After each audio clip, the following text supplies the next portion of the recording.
విరాట్ కోతులూరు స్వామి వారు జీవకి స్థితి జీవ సమాధి ఎంది నేటికి 335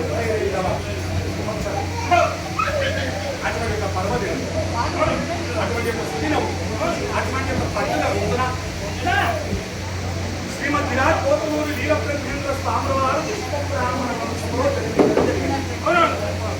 అందులో ఎలాంటి సందేహం లేదు. అసలు విశ్వబ్రాహ్మణులంటే వీళ్ళు ఎప్పుడు ఉద్భవించబడ్డారు? అసలు విశ్వబ్రాహ్మణ అంటే ఏమిటి? ఈ విశ్వబ్రాహ్మణులు ఎప్పుడు ఉద్భవించారు? అసలు సృష్టికి మూలము ఏమిటి?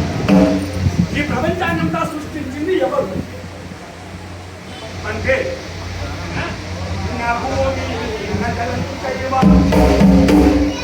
భూమి నదలం చైవ నదేదో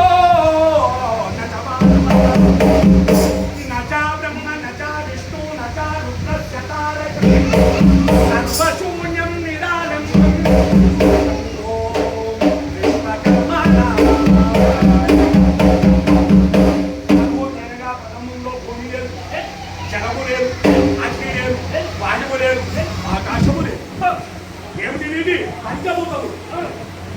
పంచభూతములు ఆకాశము, వాయువు, అగ్ని, జలము, పృథివీ. ఈ పంచభూతములు ఏమీ లేవు. ఈశ్వర, విష్ణు, బ్రహ్మ, ఇంద్ర, సూర్యాదులు పంచబ్రహ్మలు వీళ్ళు ఎవరు లేవు. నచం నక్షత్ర అంటే చివరికి వస్తే నక్షత్రములు, చిత్తలు కూడా లేవు. మరి ఆ ఏమి లేనప్పుడు ప్రపంచం ఏ విధంగా ఉంది? మనము కళ్ళు మోసుకుంటే ఏ విధంగా కాడ అంధాకారంగా చీకటిగా ఉంటుందో ఈ ప్రపంచమంతా చీకటి ప్రపంచంలో ఏమీ లేదు.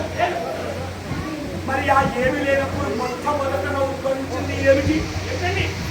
మొదలు ఏం జన్మించింది? సృష్టికి మూలము ఏముంటుందయ్యా? మొదలు శబ్దం. మొదలు పుట్టింది శబ్దం. శబ్దంలోకి వెళ్ళి ఇవన్నీ గుర్తుకొచ్చినాయి. ఏమిటి ఆ శబ్దము? ఆ శబ్దం ఏమిటి? ఓంకారం. ఆ శబ్దమే ఓంకారం. మరి ఓంకారం అంటే ఓం ఒకటే కదా. ఓం ఓం అంటే